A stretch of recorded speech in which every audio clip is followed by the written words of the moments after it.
Friends, আবারও চলে এসেছি নতুন একটা ব্লগ নিয়ে তোমাদের কাছে।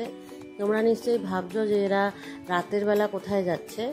রাত নয়, এটা এখন ভোরবেলায় 3:30 4টে মতন বাজে। আর আমি টুপি পরে আছি, কারণ হচ্ছে আমার ঠান্ডা খুব তাড়াতাড়ি লেগে যায়। আর আমরা যাচ্ছি হচ্ছে দীঘা। হঠাৎ করেই প্ল্যানিং হয়েছে দীঘা যাব। আর আমাদের বাড়ির গলির রাস্তাটা দেখো, পুরো অন্ধকার, একটা লোক নেই, কেউ নেই, মানে একটা বিড়াল কুকুর কিচ্ছু নেই।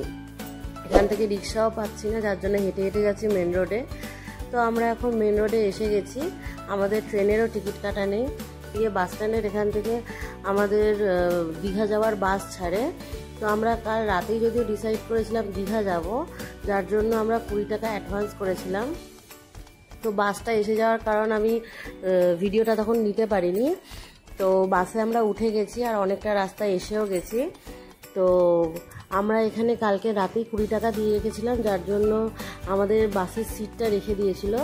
এখানে তোমরা এসি নন এসি দুটোই পাবে। এসিটা বুক করতে গেলে একটু আগে থাকতে যেতে হবে, তাহলে তোমরা পেয়ে যাবে। তো সবসময় দীঘা যাই যখন ট্রেনে যাই, এই ফার্স্ট টাইম আমি আমার বাড়ির সামনে থেকে, একদম বাড়ির কাছ থেকে বাসে উঠে যাচ্ছি। তো এক্সপিরিয়েন্সটা একটু অন্য ধরনের।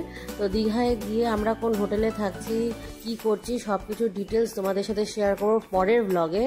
তো ততক্ষণের জন্য তোমরা দেখতে থাকো। আবারও তোমাদের সাথে দেখা হবে পরের ব্লগে। ততক্ষণের জন্য টাটা, বাই বাই।